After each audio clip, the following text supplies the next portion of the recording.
Well, hello there, YouTube. Welcome back to another fun-filled and really exciting episode of Bad Backyard Wrestling. I'm your host, who's a Majinger, and I'm excited to tell you that today's match is so exciting, so short, it can only be backyard wrestling. Now, there is one saving grace. This match in particular, the one you're about to see, I'm about to bring to you. Yes, I found him. He took time away from his insurance business to sit and answer some questions for you, the fans. I present to you, before we get to that match, as he is today, Big Time Malcolm Fine. Let's hear it for Big Time. Big Time, I'm a huge fan. I haven't even known you that long. I haven't known your story, but I'm wicked excited to be conducting this interview. So let's get down to it. TWA, or the Titan Wrestling Association, is only a backyard wrestling club. It's not a professional business. With that in mind, what drew you to this club, and why did you join? Well, to answer your question there, I'm going to rephrase things. As far as why did I join and what brought me to the Fed, I'll give him credit where it's due. Kaleb made a great case here, but let's not mince words here. I was brought into TWF to help TWF. Kaleb realized that I would bring a lot to the table, and let's not mince words. The numbers don't lie. We had more audience. Lesser known fact, I brought in the highest demographic from people from Maine than any other person in that company. True story. Okay, and on top of that, I was the top rated heel in that company.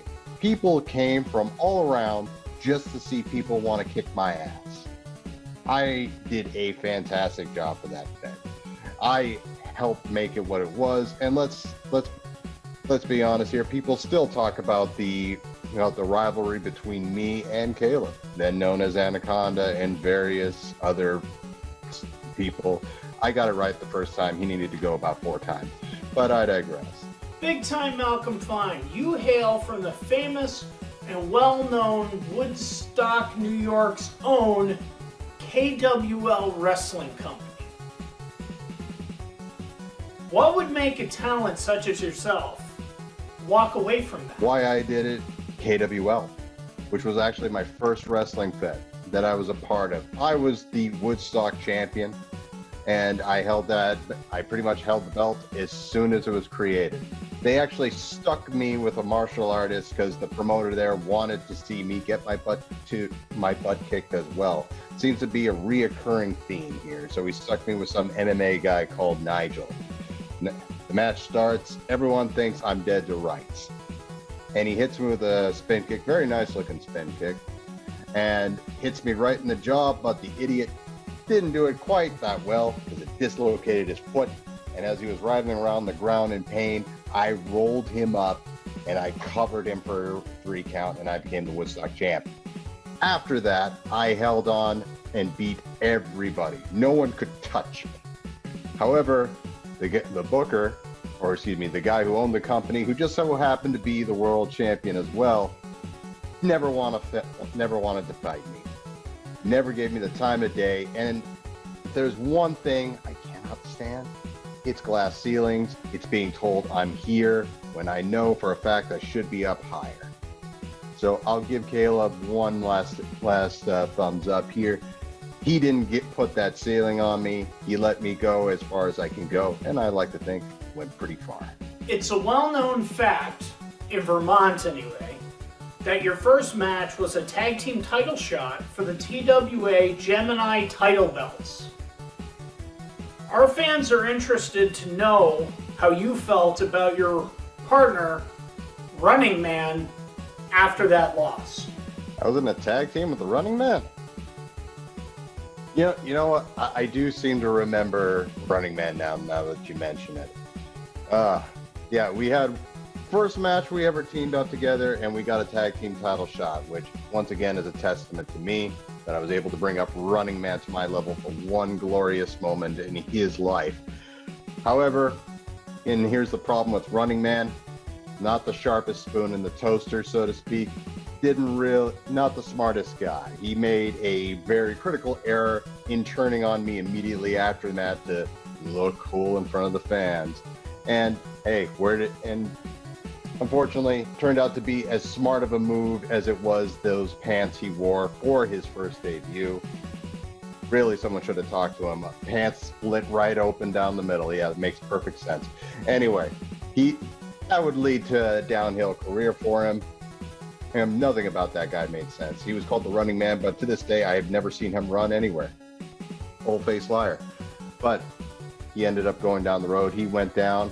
Other people did take advantage of knowing me, such as my good friend Kingpin, who now owns most of Lyndonville. Don't know why he settled on Lyndonville. I tried to tell him, dude, at least we can get you up to like Poughkeepsie, New York, or somewhere above that. He really liked Lyndonville. What can I say? So he owns all of it now, and that was just the tip of the iceberg there. As we were, in my opinion, which is the best opinion, the best tag team that Fed ever had. But I'm digressing here. Yeah, I remember Running Man. Hopefully he has better pants now, but other than that, he didn't quite reach where I reached. But yeah, he was around. My people have done a lot of research on the TWA, TWF, and supposedly you're a 26-time TWA/TWF Ultimate Champion. My team could not deny this, nor could my team verify this. Would you care to comment on that? Well, I'm glad you asked that, because not enough people know this fact. And yes, I'm a 26-time Ultimate Champion. I am the reigningest champion in the history of that company, winning it more times than anybody. Me and the belt, we just went together. What can I say? I won the belt so many times that the company was literally like, here. You know what? We're not going to need it anymore because we are closed down. You hold on to the goddamn title because you are that title. It's still in my closet somewhere, there collecting dust. Treasured memory of my time over there with the company. But yes, I'm a 26-time champ, and therefore, if in case you need any other evidence, we'll call this Exhibit ZA, as far as the evidence goes, that I was the top guy in that company. Big time. Are you aware that Kaleb Gainsworth himself denies that you're a 26-time TWA, TWF Ultimate Champion? How am I not surprised? How am I not surprised that he's denying it? Of course he is, because of course it's Kaleb. Let me tell you what. Lesser known fact, I know that Kaleb considers me not only his greatest find, but his biggest mistake in the company. Because as soon as I stepped foot in that company, the argument that he was the best one suddenly became disputed. The argument that he was the best wrestler in the company, all of a sudden, people had to think about it, if that was true or not. He has never been happy on my success. He has always found new ways to bring it down. And this is one of the reasons I'm so happy you brought me on this company, because I can finally tell my side of the story. But of course he's disputing that, because up until then, he was the reigningest champion in the company, with all those times him and Infinity just wrestled each other back and forth in some snowfield yard out in the middle of nowhere. Of course he's angry about that. But the fact of the matter is, he can whine and cry all he wants. But the fact of the matter is, I know it, now you know it, and all the people watching your videos know it. Yes, I was a 26-time champ. I was number one. I'm number one, not Kaleb. So I appreciate you bringing that up, and just disregard anything Kaleb says on the matter. No, I don't think he has a YouTube channel or any followers at all, so you don't need to worry about it. Big time. I know that you are a very busy man, so I'm going to hop right on my last question here. I personally am curious to know, how you feel about Kaleb Gainsworth now that so many years have passed. You know, I was fighting temptation just going into it a second ago, but you being an excellent interviewer that you are, you brought it back. So yes, okay, sure. I'll tell you what I think about this guy. This arrogant, and I hate arrogant people, this arrogant person. He just couldn't stand me. He never could stand me. Let me tell you some backstory here. Like, a recent show that started up was called Cobra Kai. For years, we thought Daniel LaRusso was the champion, but we found out that Tommy actually had his side of the story. So you're actually going to hear the villain's side of the story on this one here, because the guy has never liked me. He has never cared for me since the moment he realized that I had a little more talent than he anticipated here. Like, at the start of my career, I started picking I went right to the top guys of the company. I went to Testicle, which phrasing, but I went to him and I went to Anaconda because they were the top guys. I'm not going to waste my time at the bottom. Of course, I'm going to go for the top guys, but he relished in that fact. He could have been taking the high road as the good guy in the company, but no, he went right for me. Not because I challenged him, not because I was #1 contender at the time, at being the Lindenville champion, but no, he took me on immediately because he was hoping that the rookie he could just cripple, take out of the company, and take him out of the equation. But he failed, and he lost his belt for it. And heck, I'll even skip ahead.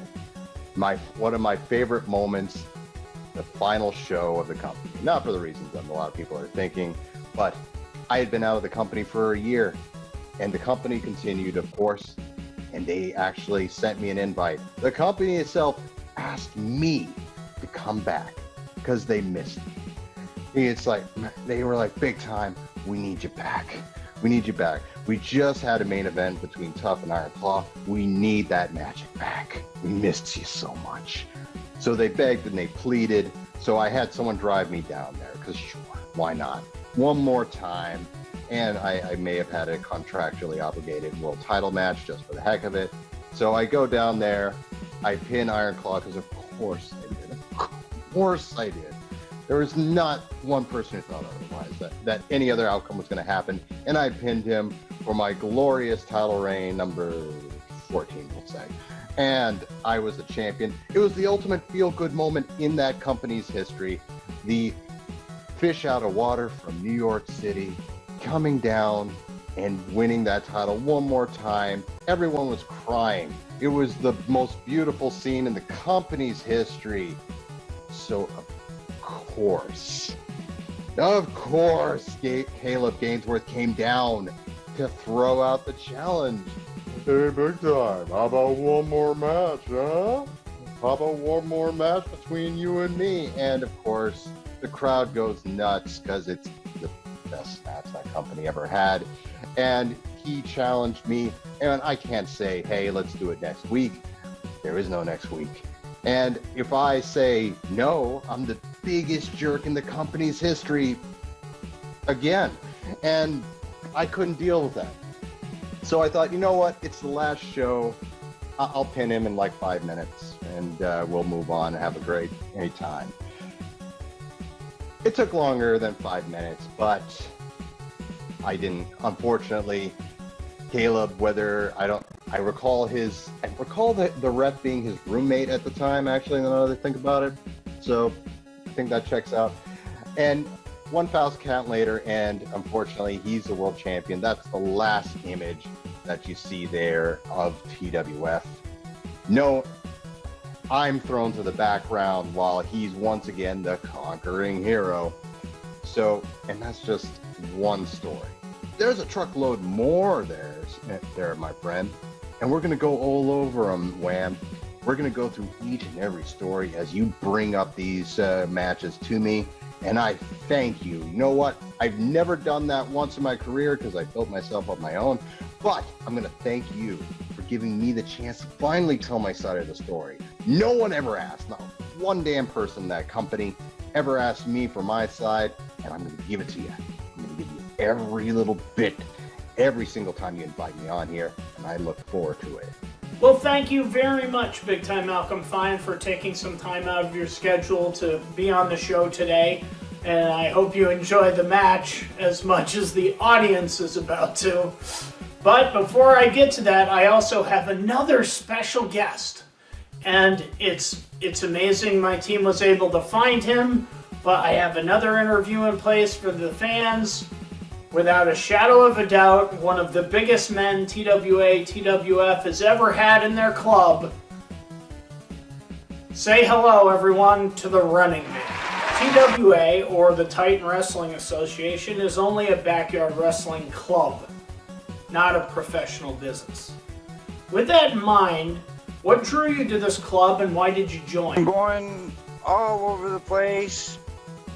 I was looking for a home, and it looked like a good fit for myself and the home. It was pretty much a home for me. Running Man, I have pointed out in a previous episode of this show that booking in backyard wrestling is usually done by morons. Our fans are curious to know how you felt about having to wrestle Kaleb Gainsworth twice in the same night. It was awesome. Loved every minute of it. He can't say enough about this guy. Just love him to death. He's like a brother to me. After your first loss, Running Man, you switched sides. Now, it's normal in the wrestling profession to do so when your story has run its course and the booker really doesn't know what to do with you. But you turned on Big Time Malcolm Fine at the conclusion of your debut match. How did you think the Vermont audience would react to that? Could have went either way. They could have liked it or they could have hated it. I just thought it was time for a change. My people have done a lot of research on the TWA, TWF, and unfortunately we couldn't find any information on your origins. Running Man, you're an absolute mystery.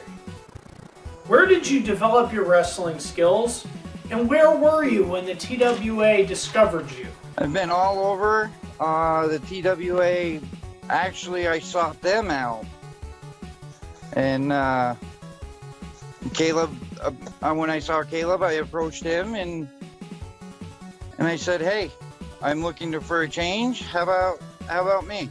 And he says, "Yeah, sure. Come on board. We'll have your debut and see what happens." Okay, Running Man, I know you have places to be and things to do, so I'm going to cut to the chase and go right to the last question here.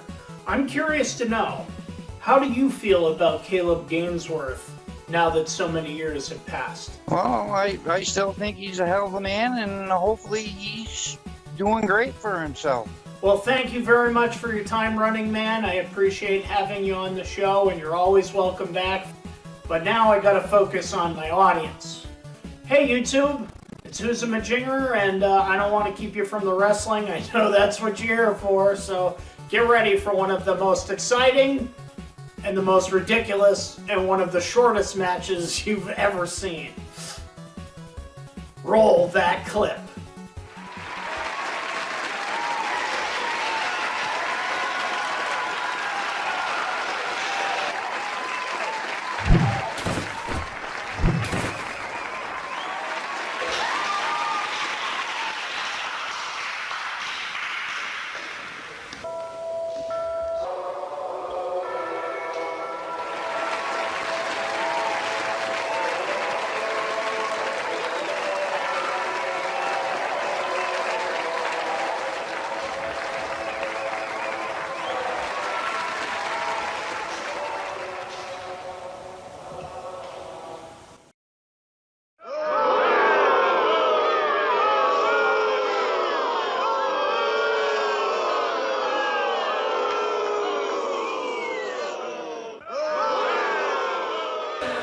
You know, it's kind of funny how fate works. I mean, you just earlier on called me a worthless piece of shit, and you ruined my career, and thus ruined the perfect beginning to a perfect career.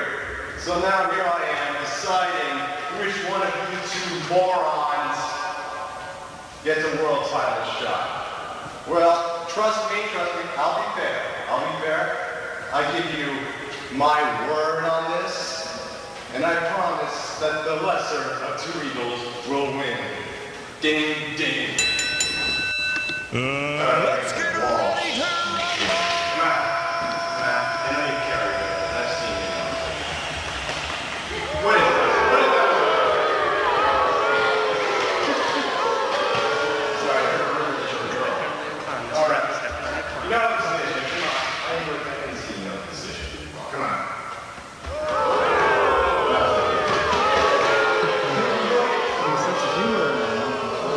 Yeah, I didn't know you made me loser, but you got such a humor. All right, Daddy. Let's have a funny little shindig here. Let's get it on. Yep. Straight to the point. That's good. That's 4 reps. Yeah. Let's get the match.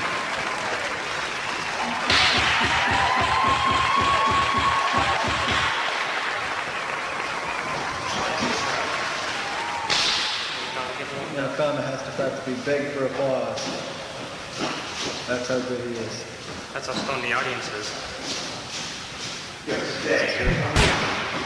It's an opinion of many. What is he trying to do? I'm not sure his attack. That's like knocking down a brick. He hardly flinched. Shove the Anaconda. What's he doing? Oh. He moved him, but he didn't make him fall. That's not good. The Anaconda is going to go for one more time. He's going to do it. No, he hits the wall. He gets him down, but he also hits the wall. Knocked himself out. Way to go. Okay, this rest is... I don't know if there's some up at a call. Head bunt, nice head bunt. On for Anaconda. Anaconda with a... Oh, knocking the Anaconda down. Got this wrestler's name. Oh, nice off the wall. Nice kick.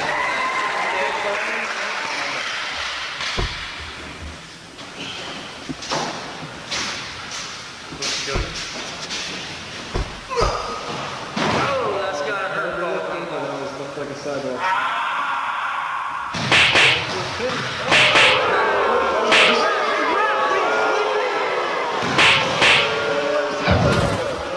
Let's do a timer, boys. You gotta just check them later. What's he complaining about? He was on his pit. You want to come back, man? Come on. Hit me. That's a cheap shot. Cheap shot. Hey, I want to see some more nice shit here. Come on. Yeah, you tell him. Another head bunt. Dazing the Anaconda. Oh, it's going to be a pedigree. pound down. What are we learning out here? Oh, no, it's a reversal. Nice. Right on. Drove his fist right to the mat. Nice move by the Anaconda. Smart move. I'm not sure what he's going for now. She's winning. Right in the rib. Let's look at the rib.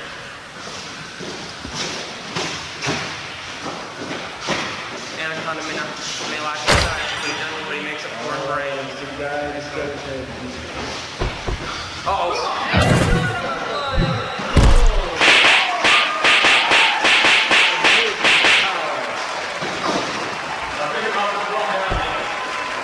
Ref's calling for another throw. That's not right. He's just out trying to see what they want to see.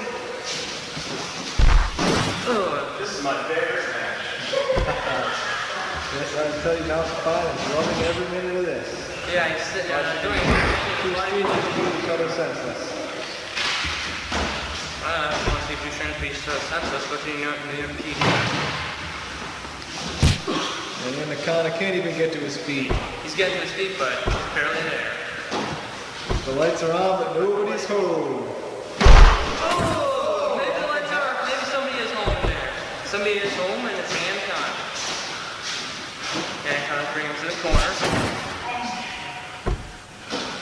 What are they?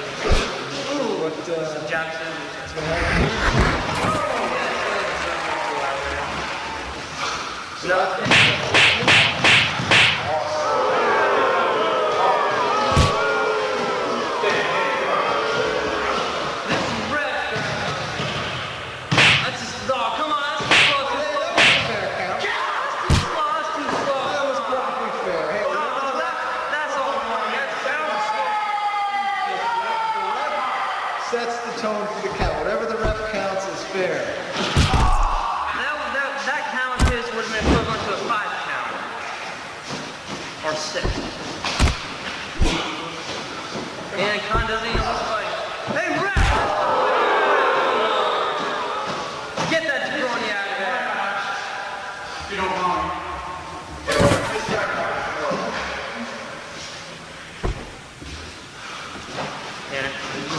power in Malcolm when he did that choke slam. Unbelievable.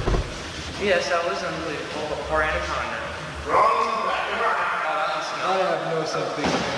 Oh, right on his head. What was that? I think I heard his neck snap. If his neck That snapped, wasn't a it'd be a lot. tombstone. Not sure what that was. Or probably. It still hurt. Yes, it's. Oh, it looks like the gorilla press slam.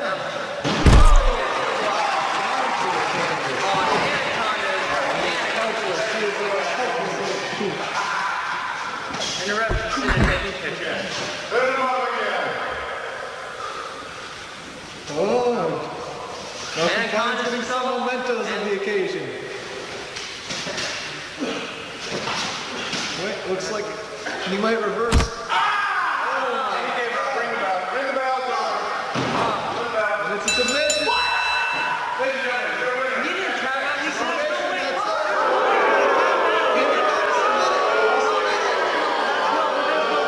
said, no way he could have submitted. The ref says The ref spooned! it doesn't matter. What he says is final. He says he submitted. He gave up. Oh, That's not even a legal ref. what a sore loser. I wouldn't blame him for being a sore loser.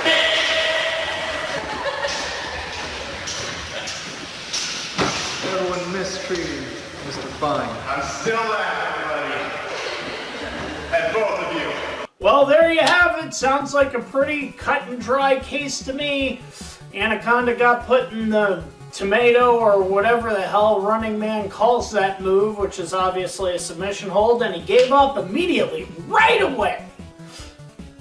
If you enjoyed the match and thought it was exciting or enjoyed the interviews with these legends, by all means, smash that like button, click the subscribe, and please hit that notification bell so you'll know when the next bad Backyard Wrestling episode comes out. I appreciate you guys watching the show and interacting with me and letting me know what you thought. So in the comments below, feel free to tell me what was the most exciting or most interesting thing about today's match. I'm excited. I can't wait for the next episode. Who knows what I have in store next. So, love you guys. Thanks for watching, and we'll see you at the next bad Backyard Wrestling episode. This is Who's a Majinger signing out. Bye-bye. Hey, Wham here. Thanks for watching this episode of Bad Backyard Wrestling. Here's some more content you might enjoy. See you in the next one.